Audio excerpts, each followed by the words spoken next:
Morning, everyone. Welcome to today's webinar and the first webinar for this year. And Happy New Year to everyone. So today we are going to give an outlook for the global macro as well as later on Ken will be talking on whether we are still on a bull run or are we falling into a bear market.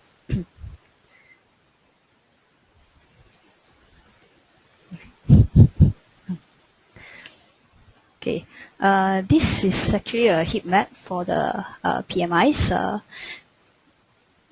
recording all the private for the PMIs for privates from the private surveys from the HSBC as well as the market. So as you can see from here, right, there's a paradigm shift where developed markets continue to trend to expand, although it's actually moderating. Where you can see from here, and emerging market is started to grow, although that as you can see from here in the November data, which is slowing down from since the June pickup. US actually they just released their PMI data yesterday, where it expanded slower than expected. So it's actually an indication that where there's over optimism in the market. And as for Eurozone and Japan, they are still expanding, but later on we'll look at. But for Eurozone side, there are still some risks on disinflation. As for Japan side, the global sales, the GST sales tax hike still hurt the market. So there's some moves on whether the economy is will be able to pick up, as well as would inflation would be able to prop up inflation as he has pledged.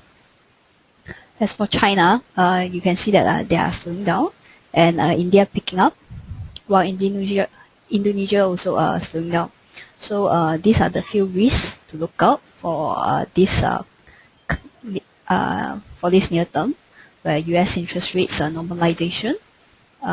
We would foresee that this would probably introduce some volatility to the countries, especially with those with twin deficits, and stalling recovery in Europe and Japan, and the slowdown in China.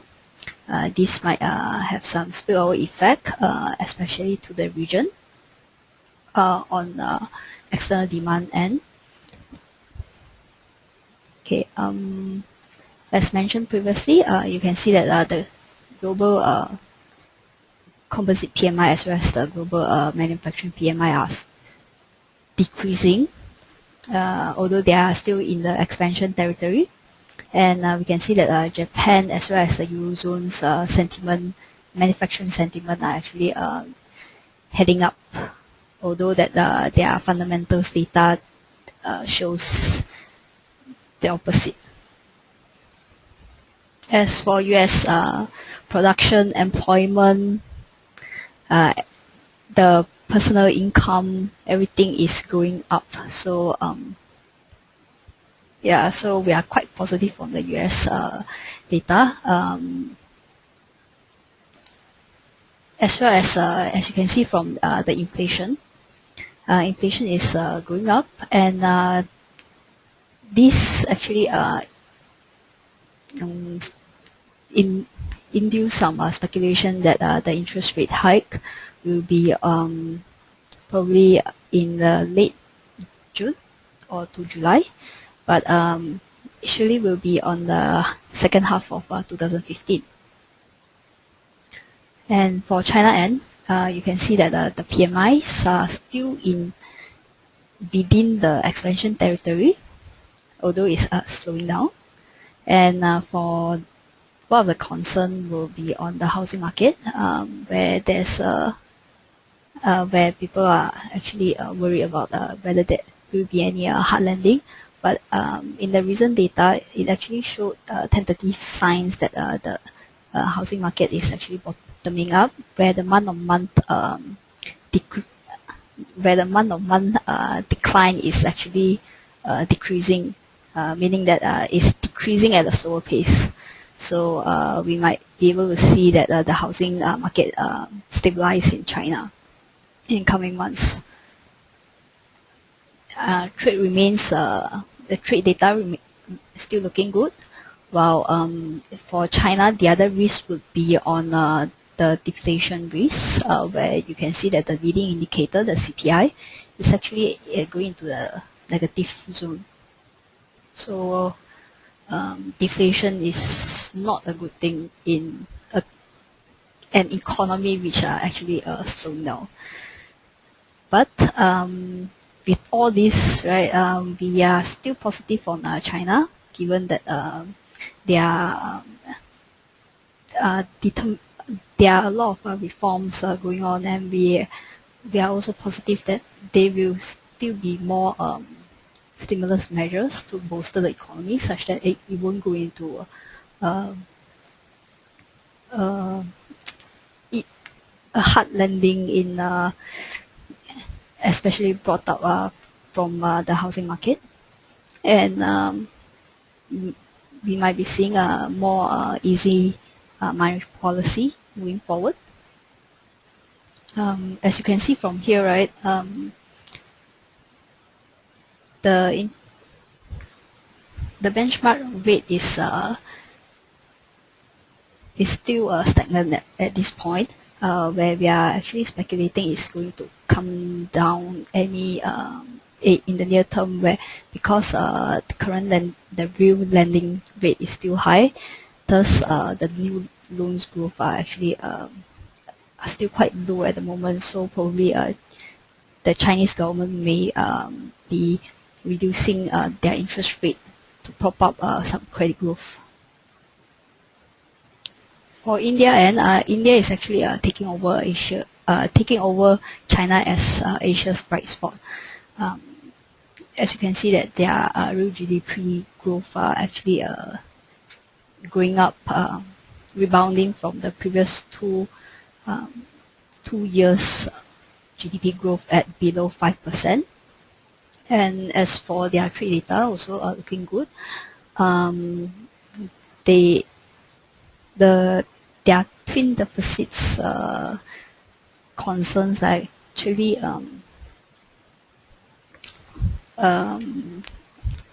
improving, in the sense that they are less concerned of their current account deficits, and they are actually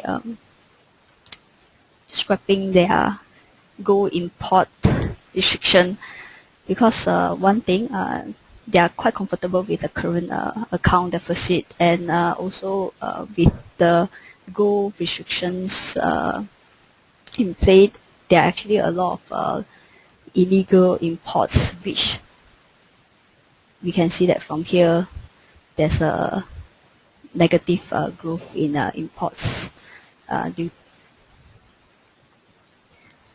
Yep.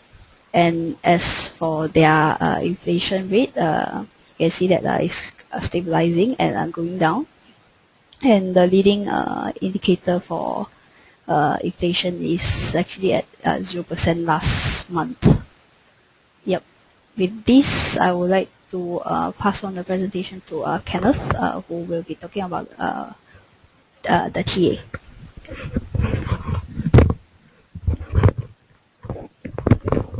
Thanks, Linson. Thanks for the macro update. Okay, let's talk about the market itself. Here's the market outlook. So, Happy New Year to everyone. So let's just start with the technical calls in review. Okay, so 1 year ago, what were the technical calls? So if you have been regularly tuning into our program, then these are the essential calls that we made, which you can verify by just checking back on our past webinars. One, so back in early 2014, in early January, late December, we made these calls. That we thought we were still in a global bull market led by the US market, and yes, that's more or less true. If we were in a stage 4 economic cycle, seems okay for now. We said the US market was bullish, but 2014 would be potentially flat. could even be slightly negative. Well, history has shown that S&P had an extended move, ending about 12% higher year on year. Russell, however, was much closer to our flat call at plus 4% year on year. We mentioned there would probably be two main correction periods, and that was on point. Number 5, seasonally weak periods were January, February, May, August. We also mentioned that February should be minor, and the later in the year period will be more major. And whatever it is, corrections should not drop more than negative 20%. Okay. We know that the S&P had a meaningful correction of about 6% in late Jan, and then September, October for about 10% drop. Okay, so there were two periods. Okay, for the S&P, the period was a bit later than our period over here, but we find that it was more or less correct when it came to the Russell. The Russell basically did do roughly what we talked about. The Russell had close to 9% drop in February, and it had a major drop from July to August, which is very similar to our May to August call of 14%, and of course both of these were less than 20%. We mentioned that meaningful corrections should be bought. That turned out to be generally good advice. Also, the two corrections were cautioned a month before, which I'll show you later on. Finally, we mentioned that the STI should have a bullish bias unless the US goes through a major correction. And that's also generally correct as well, because the STI was up 7.5% year on year, and the meaningful correction periods roughly coincided with the Russell, January and August to October. Okay, so that's a review. Here are the slide recaps, just to refresh your memory. In 11th of January, this was the original slide. Okay, and this was the original slide based on our market 2014 outlook, performance marketing. And we did say here, right, that the odds are they're going to be a meaningful correction this year, probably 2, February and May to September, minor, major. Then we said that fundamentals suggest meaningful correction should be bought. Okay, so this was the original slide. Way back in September, before the October correction, we already said in the slide here, 4th September here, looks like a short-term correction. We mentioned this actually before the price actually came down. As you can see, we mentioned it when the price is actually up here at the top, even before actual breakdown. Okay, based on our own indicators, breadth, sensitivity, etc., we thought that the odds of correction was very high. So 3rd of September, we said this. On the 26th of September, as you can see, there's no breakdown yet. We basically maintained our call. We said that there are more straws on the camel, and then we said that protective stops should be put in place. Okay, and of course, we know that it did correct after that. Here are the two weakness warning summaries. So essentially, before the breakdown of the two corrections in February and October, before this occurred, during the consolidation period up here, these are the two presentations / webinars that we guided our clients to be careful. Okay, and yeah, so by and large, these were good calls. Again, that was for last year. Alright, what about this year? I guess maybe to summarize how I feel about this year would be caution within optimism, please. Well, we're still in a bull market, but sharp corrections are possible, as we will see. Okay, here are the key points. Okay, to summarize this presentation. Okay, so the US is leading the world recovery, as Linson has pointed out just now. However, the S&P 500 is extended in terms of slope and time. Now, aggressive low interest rate policies have fueled equities. High historical leverage can easily make a normal correction to a sharp and deep one, which I'll show later on. We also believe the bear market is still not quite evident, okay, and that the bull market in the US probably has at least one leg to go. At least, Okay, positive sentiment on reforms in China, India, and Indonesia provides support for a more global expansion. Okay, however, we think this year it is wise to include investment strategies that can protect against sharp losses. Okay, so here's the contents of the presentation. We're going to talk about US economy, historical tendencies, valuation, economic cycle, sentiment, and market snapshot. Okay, so I just mentioned what's in blue is what is considered good for a bull market, and what's red is not considered good for a bull market. So essentially, the good things about the good things that say that we are still in the bull market would be the US economy shows very little stress. Okay, that's good. There are historical tendencies. So basically, the S&P tendencies on the first interest rate hike, which will occur consensus next year in July, roughly July, it's actually good. The market actually increases after the first rate hike. Now, the presidential cycle is also favorable to a bull market next year. Now, however, in terms of valuations, right, forward PE is actually at fair value in a bull market in the S&P. So that implies that you definitely need earnings growth to maintain the bull market, or at least an increase in prices. That is not so good in terms of the undervaluedness of the market itself. Okay, economic cycle, well, low energy costs and strong consumer is bullish, right? The strong consumer, the hope is that a strong consumer would basically lead to more corporate earnings growth as consumers spend more this year because they can spend more. Hopefully that will fuel earnings growth. There will be some top-line revenue growth. The yield curve is still not inverted. It seems to be a while before it does. And falling commodity prices and record low German bond yields should keep Treasury bond yields from rising too fast. That's also good. Now, however, sentiment, right, is extreme bullishness right now in terms of a few things. Investor sentiment as well as NYSE account debt levels, and this is actually bad. The market snapshot will show that price and time looks overstretched. However, there is still no sign of a major reversing top building yet. Okay, so here are the good things, but here are the not so good things. Okay, so we are at fair valuation. Okay, and we have very bullish sentiment and price looks overstretched. The rest of it seems to be good.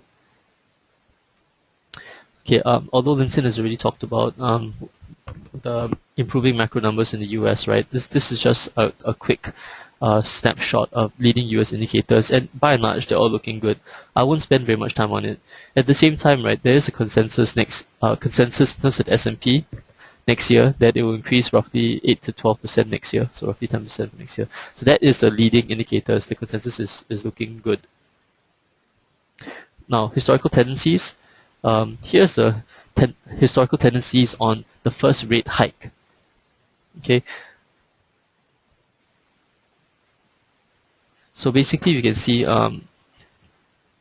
since 1962, every time we had a rate hike raising cycle, before and after the rate increase, this is the average performance.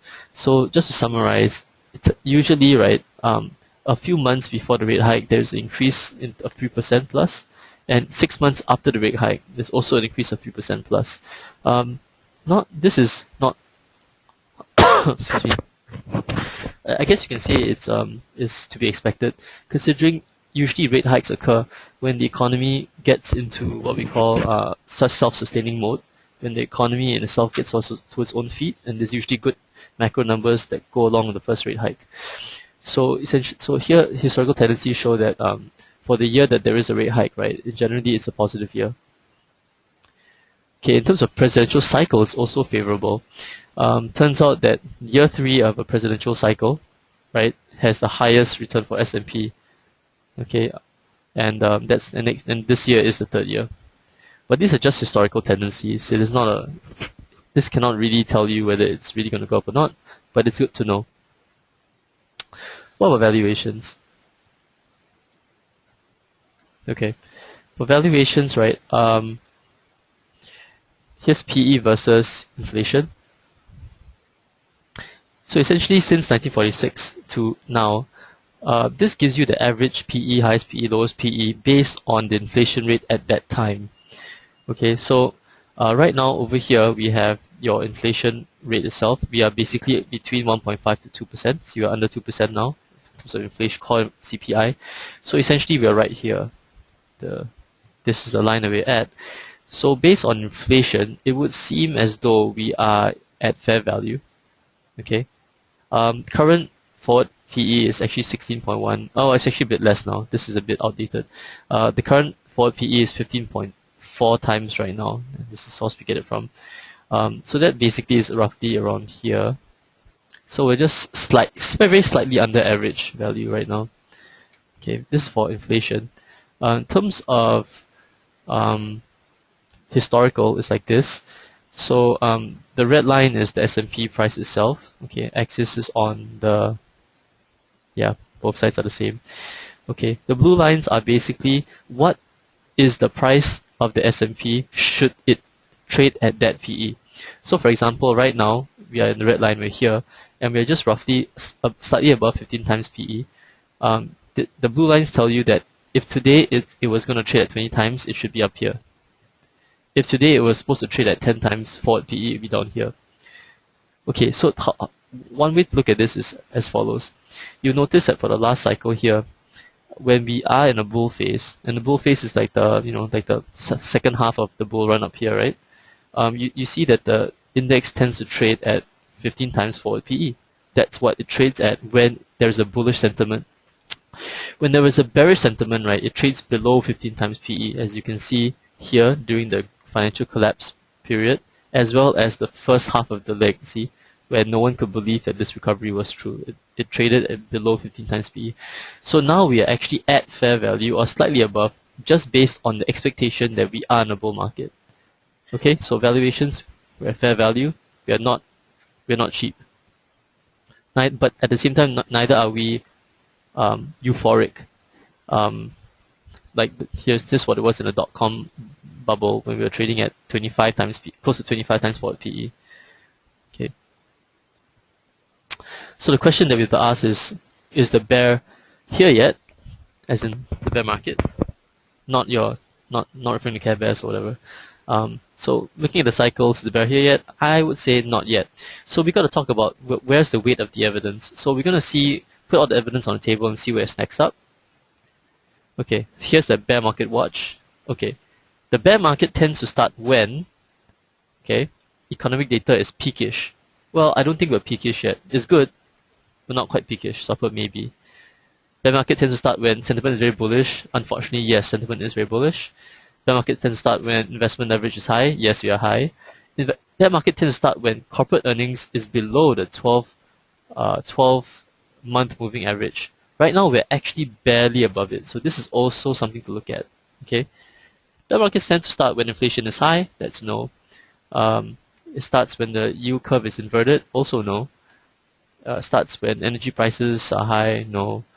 And it tends to start when at least there's an early formation of some sort of large topping pattern, like a double top or head and shoulders, etc. We don't see this either. Okay, so we're kind of like half yes and half no. Intermarket analysis, just to give you a snapshot of how the major asset classes were going. This is the US Treasury chart, and as you can see, we are still in an uptrend. And we believe, especially since we know that rates are going to increase, just a matter of time, eventually this should come down. We should break this long trend line over here. And if so, we think it will, that means that Treasuries has been in a bear market since early 2012. Okay, so Treasuries have been in a bear market since 2012. Stocks still long uptrend. Commodities, because of excess supply, etc., and OPEC's lack of cutting of flow rates, energy prices have dropped tremendously here. Okay, but so in general, we believe that over time commodities will go higher. Okay, so this is actually good for the bull market actually. So essentially, treasuries have been in the bear market. Commodities are consolidating, and S&P has been going up. So based on these three asset classes, right, we maintain that we are still here in the phase 4, which is basically essentially the mid to last leg of the bull market. Okay, where phase 4 is when basically bonds start their bear market, commodities are halfway up, and stocks are close to the end but not at the end. This phase 4 can last for quite a while. No one knows how long it actually can last, but we'd like to look at the different asset classes and other pieces of information to give us a hint as to when we've actually gone to the next phase. As of now, we are still not in the next phase. At least the weight of evidence is not there yet. Okay, so the implication is that essentially the US market at least has one more leg up. Okay. The yield curve still supports a bull. So just to show you that this is the yield curve itself. Okay, short-term yield 3 months here, long-term here 30 years. So inversion occurs basically, or when it's flat or inverted, occurs when the short-term is higher than the long-term. So as you can see here, the 2-year is higher than the 10-year, right? So in March 2000, okay, which is here, this is the S&P chart itself. As for your reference, you can see that the inversion occurred first before the bear market actually started. 2006 has a similar occurrence. when the yield curve became flat, that occurred like a year and a half before the actual bear market itself. Okay, but where we are now is that we're quite a while from inversion. Okay. Now, just to give you some sort of perspective, right? The consensus estimate, okay, are that by 2018 there should be the Fed funds rate would be at least 3.9. Okay, this gives you a sense of the rate raising. So yeah, so yield curve also still supports a bull.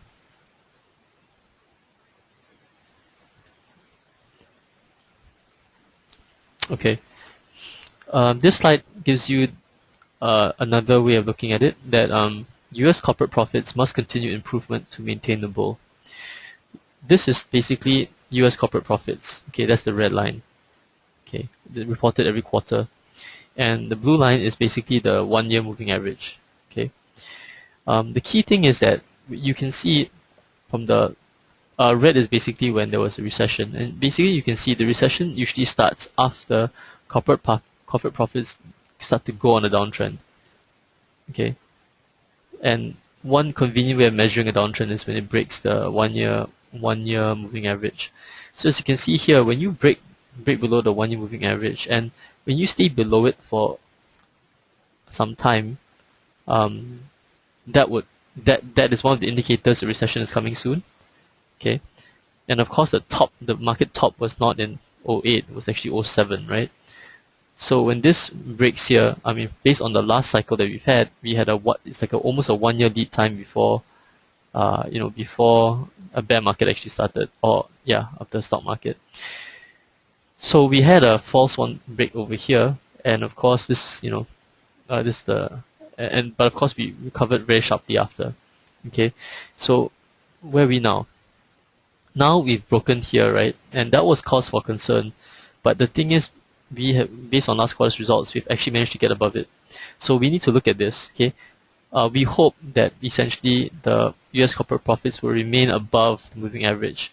As long as it can maintain above, okay, or even increase, right, that would definitely maintain the bull market. If this breaks down below again, right, I think that will give cause for that the growth in the US market is might be in jeopardy. And if that's true, that can easily cause a sharp correction. We also note that the gains in EPS this year, right, for the S&P was actually due more to improving margins and share buybacks. Top line growth is not there. So one thing to look at is that with definitely with the increasing strong consumer, right, that is expected to increase top line growth. So keep your eyes there. We need to see that happening. If that does happen, I'll say that that will extend the bull market of the US market. Okay, so let's do some actual technical analysis itself. Okay, my slides are slightly different from last year's one. They're improved. Okay, so this one gives you the long-term chart for the whole decade for the S&P. This one only has the sentiment and sensitivity indicators. And what does it tell us? Okay, so there are some good things and bad things. Let's talk about the good things. Well, the good thing about the chart is, well, it's still in an uptrend, and that's always good. Okay, the VIX levels, right, which is down here. So this is the VIX. VIX levels here, as you can see, is slightly elevated already, right? But they are not that low compared to the rest of the year, and that's actually a good thing. We don't want it to be too low. Okay. Last 2 months of increase, last 2 months, was led by small caps. As you can see, this indicator here is my small cap S&P relative strength index, and in the last 2 months, right, it has also improved with this going up. So that's actually good. Okay. What about the bad news though? Well, bad news is that the Russell SPX actually has had a one-year divergence. That's actually not very good. If it continues too long, it hints of something systemic. There's a systemic weakness going on. Okay. For example, you can see in the last bear market, right? Last bear market, before the bear market actually started, right, you had a divergence for quite long as well for the Russell and SPX. Oops, my bad. Come here. Yeah. Okay. So I'm cognizant that if this does not improve and it remains divergent for too long, that hints at something. Okay. But as of now, this improvement in the Russell is encouraging. Junk bonds have diverged since mid-2014. So this is the junk bonds index, and the divergence occurred just half a year ago over here. If this continues on, this also hints of weakness as well. Now the VIX is low. Oh, sorry, it's the VIX is actually relatively low if you compare it to multiple years. So if you look back right over here, you can see that the VIX has been much higher before, and we are still very low over here. Okay, so compared to multiple years, we're definitely very much more complacent this year. Now, investor intelligence is more bullish than previous peaks. I managed to stick in the investor intelligence into here now, so you can see from here. Investor intelligence gives you the ratio of bulls as to bears in terms of a sentiment based on a survey done by intelligent investors. The point you can see is this: every time when it's above 3, okay, usually it's an indication of too much optimism, and correction usually occurs. So as you can see, the last few times that it was above 3, like here, for example, that preceded the big correction over here. Same goes for these two peaks over here. There was this correction over here. And of course, in the last cycle, when it was that euphoric, right, it preceded the drop itself, the bear market itself. Right now, our levels are historic. They are 3 to 4. And they've been up here for quite a while. So we definitely are in a very optimistic zone here, and it's quite historic. Okay, let's go on further. At the same time, another risk factor is this. Margin depth in the NYSE is also at an all-time high. So here you can see the red is the S&P price itself. And then you have the bars, blue and red here, basically tells you what the credit balances is. I calculated the credit balances as margin account credit, add together the cash account credit, subtract by total margin debt to give you the credit balance. So the point is that if you are in the red zone, you will actually are in net debt in terms of your customer margin and cash accounts. Okay, so as you can see, every time when it gets too high, relatively too high, there's too much optimism, and that usually precedes a market drop. Okay, in this case here, it was the highest peak was here, and there's a market drop. Okay, so the point is, right now, not only are we at the peak, but it's also at the all-time peak. Okay, of course, one can argue that we've had mega low interest rates, so different from the last cycle. True, but the point of what we want to say is that it's at a peak right now. Okay, can it get even higher? It's possible, but we are at a peak, and this also means that because of how much leverage is in the system, that any correction can easily turn to a sharp one. Okay, as there'll probably be a lot of margin calls, etc., etc. Okay, so this is one risk to look at. That even though data in the US and globally is still net positive, that any correction can be a sharp one if there is one.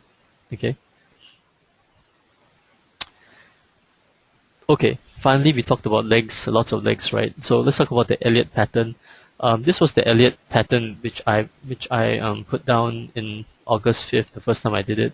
Now, of course, Elliott wave counts are very subjective, and in it, I don't believe in using it in and of itself to know where your cycles are.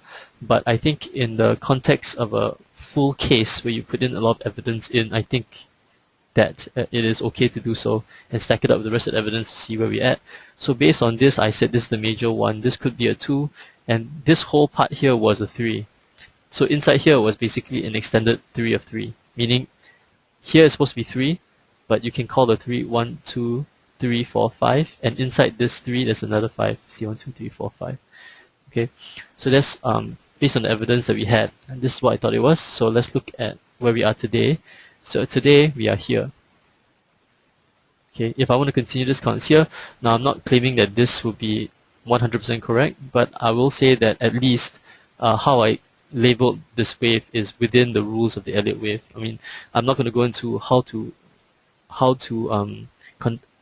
do an Elliott wave, but there are some primary rules that cannot be broken, and I didn't break the rules to do this, but that doesn't mean that it's actually correct in a sense. Okay, but here's where we are now based on Elliott wave. So what does this imply? It means that right now we're at the end. We should be at this sub 5. Okay, this is the 5, which means that when this is over, you're going to see a corrective 4, and the corrective 4 will coincide with this move over here. Coincide doesn't mean that it will be of the same magnitude. Doesn't mean that. It just means that it's connected to this wave here. Okay, after this 5, after this 4, sorry, the next one would be to close of the 4, which will be connected to this one.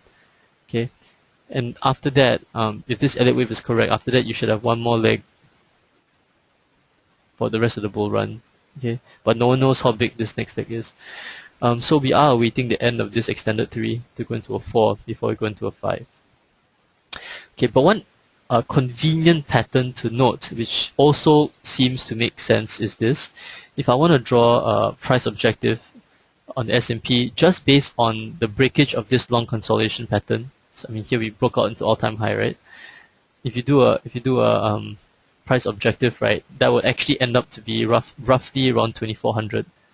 Okay, and 2400 seems to be also quite right in terms of if I take wave 1 here,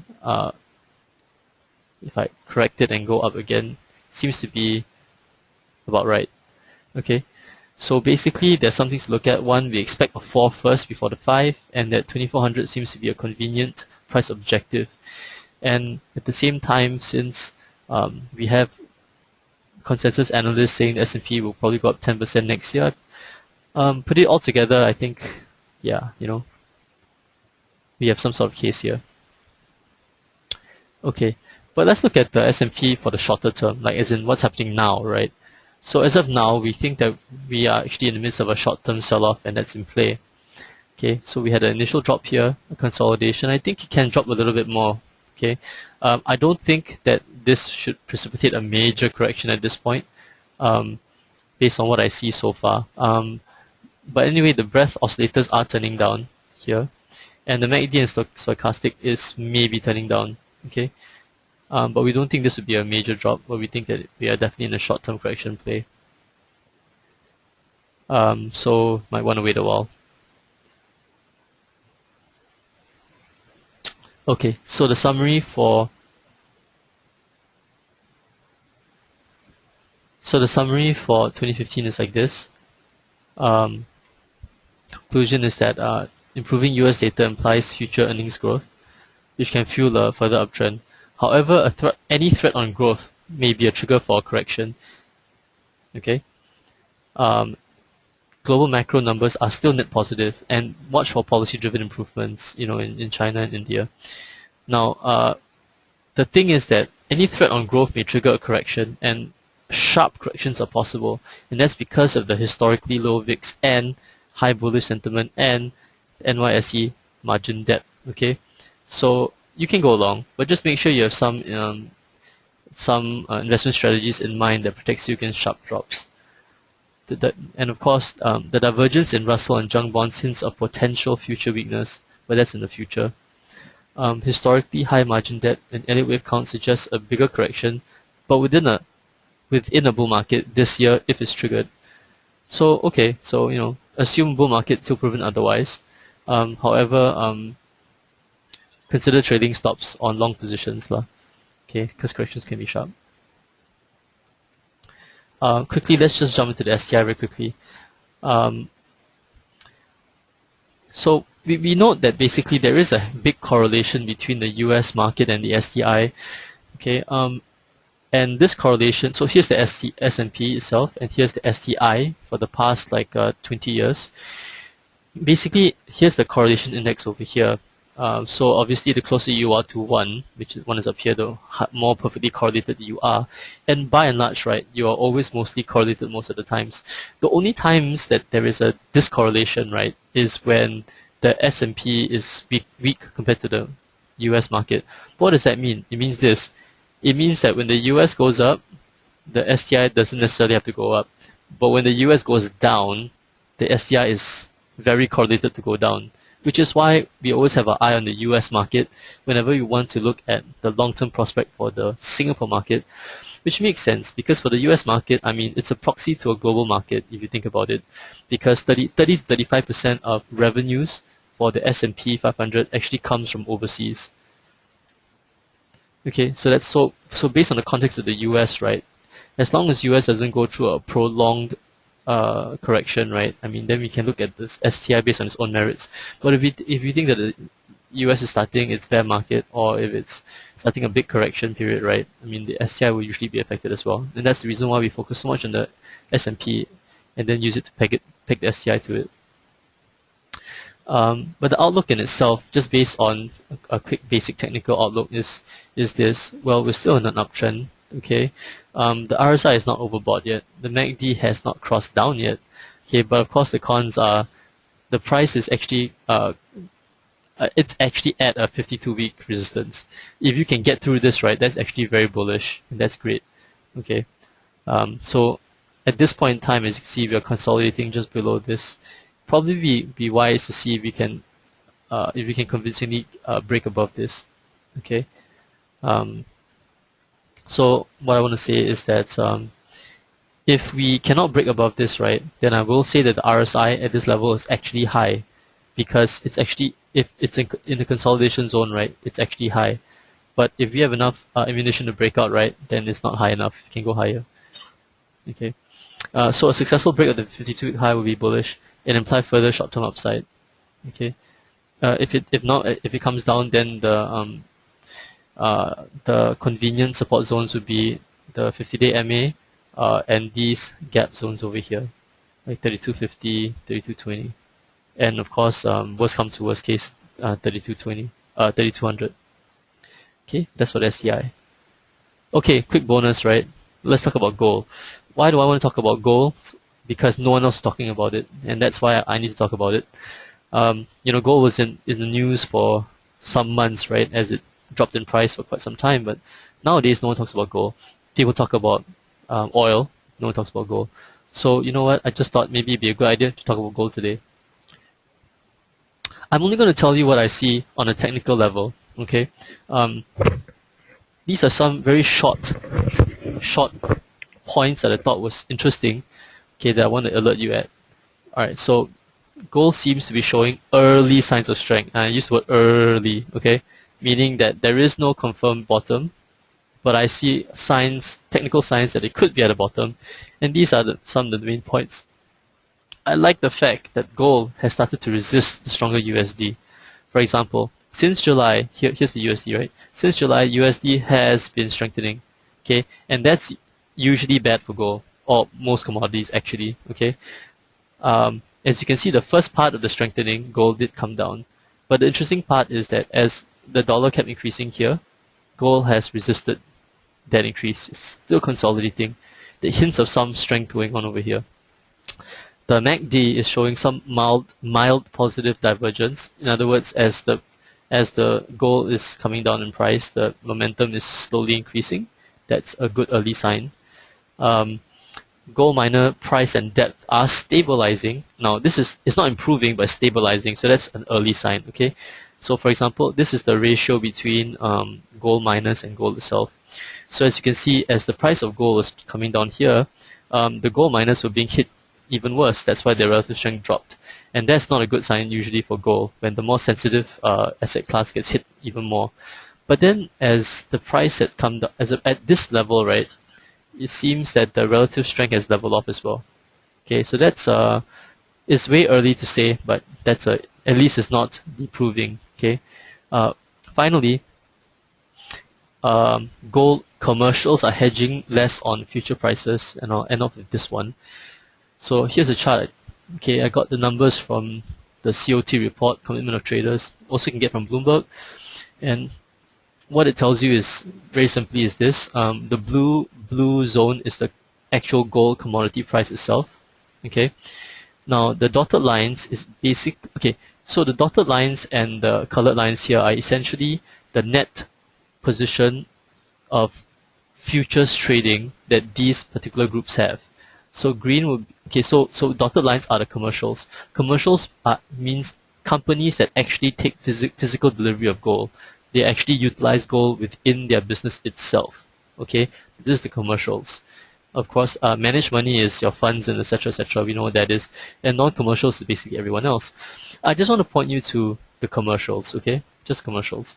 The point I want to say is that on the other side here, years before 2012, gold was at higher prices, and as you can see, they were at a negative level below zero in terms of their future positions, meaning that they are basically hedging the future price of gold.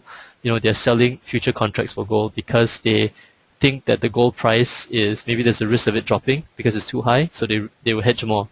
So what's interesting to note is that when price fell all the way down to 1,200 and has been consolidating around there since, essentially there's been a shift in hedging levels, right? So now the hedging levels are actually much less compared to before. Okay, at one time it was almost net zero. Okay, so looking at the fact that these commercials are actually hedging less, it also hints of a bottom as well, or bottoming. So I think that essentially, back to gold again, let's go back to gold. So can the price come down further? Sure. It's still in the downtrend, I admit that, but I will say that even if it comes down further, it shouldn't go down by too much more, because of these signs that we're seeing. We also note that between gold price at 1,000 to 1,200, this is also the price that some gold miners will start feeling pain, and that will also cause some gold mines to probably shut down operations, and that will start the cycle of less supply. Eventually, the cycle will kick in, but the cycle of less supply to support demand and hence higher prices. Eventually that will kick in, but we don't know how long that will take. So anyway, I just thought that since no one's talking about gold, I'd be the first one to talk about it, and that there seems to be signs of bottoms for gold. Okay, hope it helps. And okay, so I think we're at the end of today's segment, so please do ask your questions. Yeah, thanks Simon for your nice comments. We'll try to keep you guys posted every quarter.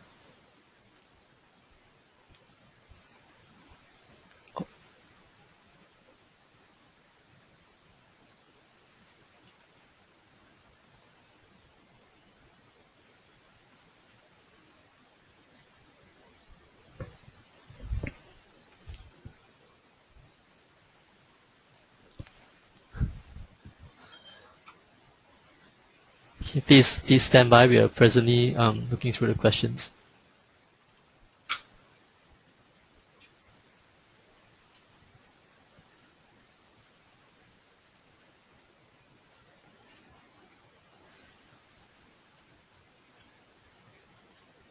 Yeah. Thanks, Wanya, for your good comments. Appreciate it. We'll try harder next time.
Okay, there's a question on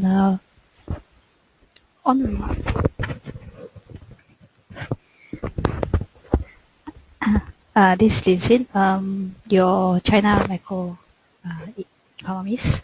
So someone inquired regarding the China market on the A50 index. Actually, we have been overweight on the A50, as in the China market, especially the A50s index, because it's heavily weighted on the bank sector, and we are still of the view that the bank sectors in China is still currently undervalued. So yes, we would recommend buy in China, the FTSE China A50 shares, A50 index. Sorry, but do be cautious of the interest rate, the potential interest rate hike in China, which might compress the profit margin in near term.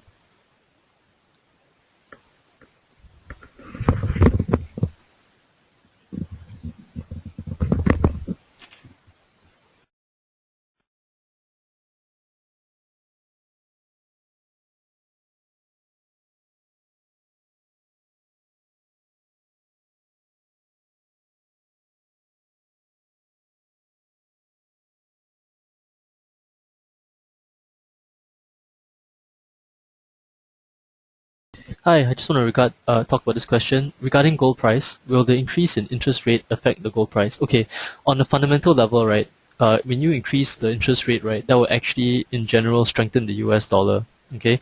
And any strengthen the US dollar it will cause a weakness in commodity prices. That should include gold as well.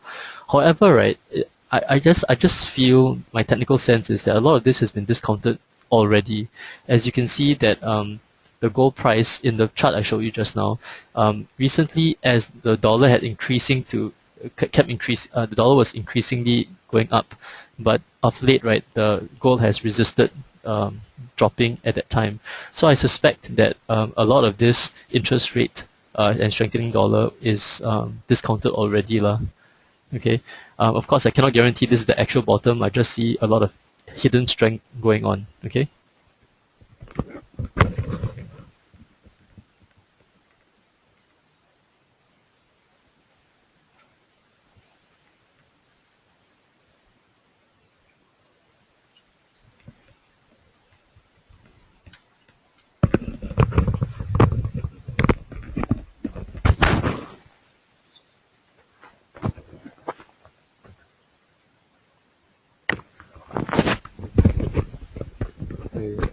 Hi, Benjamin here speaking, the banking analyst. Earlier on, there was a question on why is the sell down on the banks, Singapore banks today. Should we look at across the entire STI is getting sold out today? I think suspected reason could be slightly slower than expected Singapore economy growth for both Q4 and as well as 2015. But if you refer to our last banking report a couple of weeks ago, we did forecast for slower loans growth to be expected in 2015, especially for the Singapore market-wise. So the banks will still be looking to the overseas contribution, right? So especially for banks which are highly weighted towards USD denominated loans. As you know, USD is strengthening against the SGD, so loans growth wise will be boosted with the USD appreciation. So the one that is the best position for that will be DBS. So that should answer the question of which is the bank that is the best to buy, right? So DBS, one thing is appreciating USD, right, and about 30% of their loan book is denominated in USD, right? And then HKD is also tied to pegged to USD, right? So HKD is appreciating as well. About 25 to 30% of their profit before tax is contributed from Hong Kong, so that part will benefit from a rising currency against SGD. Right. Another thing is also the CASA deposit ratio remains the highest for DBS, meaning that the funding costs will likely remain low, right, as compared to OCBC and UOB. But if you look at the SIBOR rates, they actually started to creep up the start of 2015 since last Friday, right? So that could be a telltale sign that it's moving, right, despite the US Fed fund rates not moving yet. but our forecast still accounts for rate rise in the second half of 2015.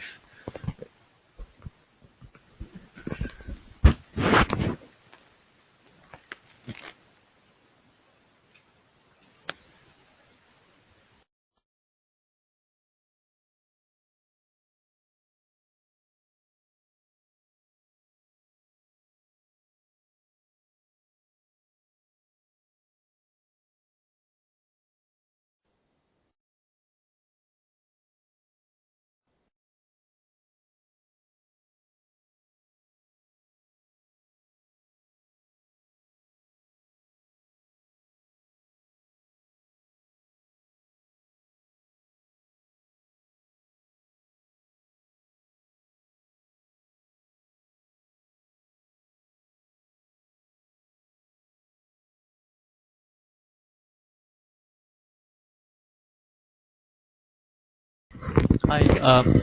Question is, what are the sectors to watch and avoid in the impending interest rate environment? Let me just say that I can't comment on individual companies because individual companies, have their own profit earnings profiles that you have to look for yourself. But I can give you a very general, theoretical answer to this question. In an impending interest rate increase environment, right, the few things that you definitely need is this. One, the company that you have should be in a growth stage, okay? Because the thing is that in an increasing interest rate environment, right, there is an assumption that there must be growth. Okay, that's one. It has to grow. Second, companies that are overly leveraged will be impacted. Okay, so usually, in an increasing interest rate environment, companies with too much leverage.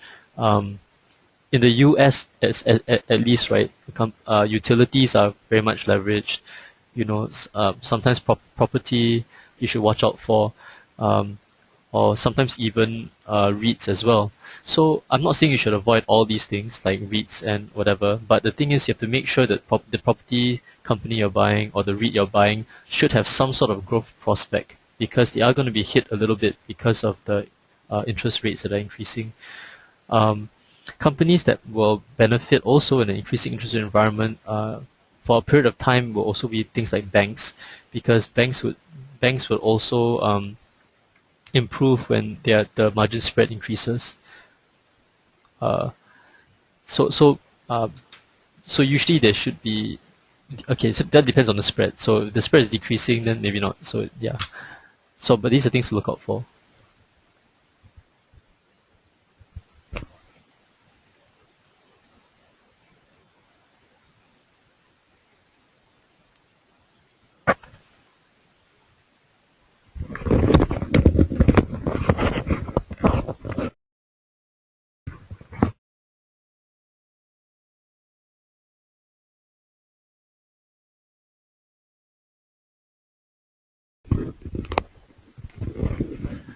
Um,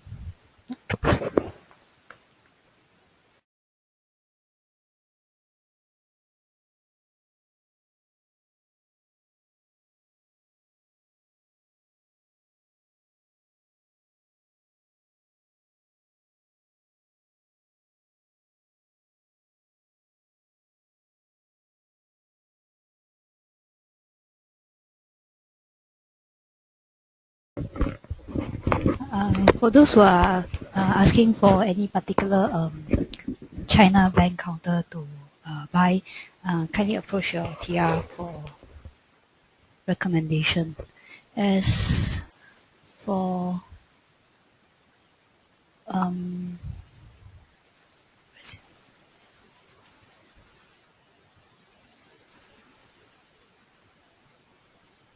Yeah.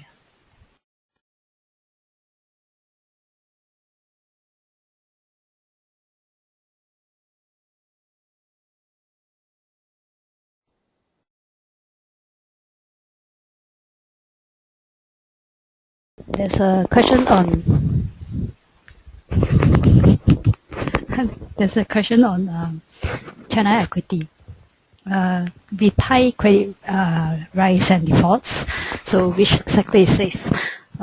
Actually, we can't comment on whether which sector is safe, but we would recommend a few sectors in particular which may benefit from the from the reforms such as infrastructures, capital goods, healthcare, and environment protection sectors.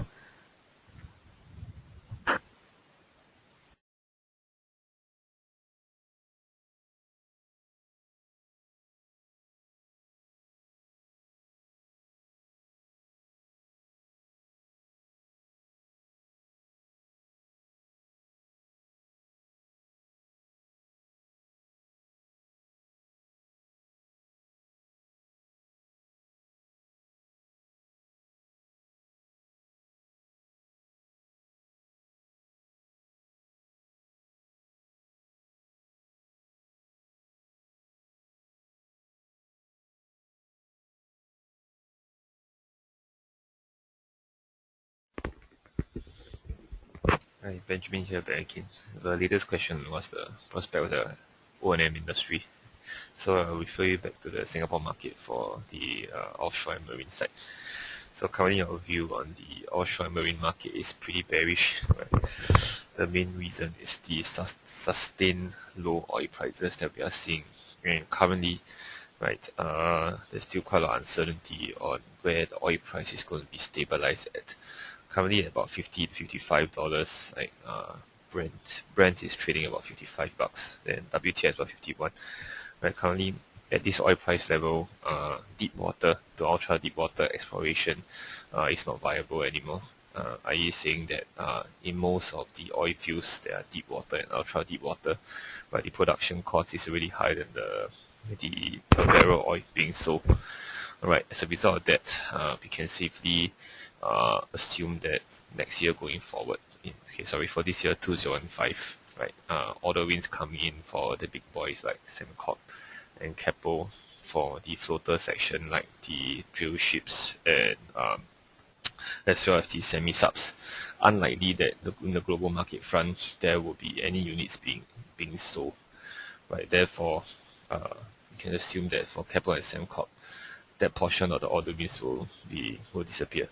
Right, similarly for jackups, right, which in the shallow water side, although it's still profitable to be drilling and exploring at this current oil price, a lot of the oil majors are cutting back on capex, right, in light of the low oil prices. As a result of that, right, the jackup markets will likely to remain weak, especially with the inflow of new jackups coming in 2015. Right. The next thing going to that will also be any forms of order cancellation risk, right? Which the risk seems to be much higher now, right? At the because again that many of the oil majors are cutting back on their capex budgets for 2015. Okay, so largely the offshore and marine sector remains bearish until we have more certainty over the oil prices. Right, so oil prices likely to remain depressed at least for the first half of 2015. Right. Currently, for Ezion, the counter is undergoing a change of analyst, and the analyst is not in today. So perhaps you can ask this question again in 2 to 3 weeks' time. Yep. Okay. Add on a couple of comments wise. Keppel just won a 705 USD mil of FLNG conversion, which is the second unit with US Golar. So as you can see, any form of contract win will be steered towards the production phase, which is more independent of oil prices. So the exploration phase is largely dependent on the oil prices, right? Production phase not so much. So I think for the order book composition wise going forward 2015, we are more likely to see more production units being ordered instead of the exploration stuff. So your FLNG, right, for Keppel, and then you also have your FPSOs as well, right? So in terms of the conservativeness, production players that are more exposed to the production phase will likely be more sheltered from the impact of the low oil prices.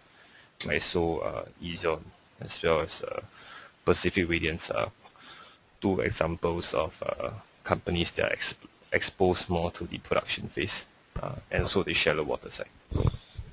So I hope that helps.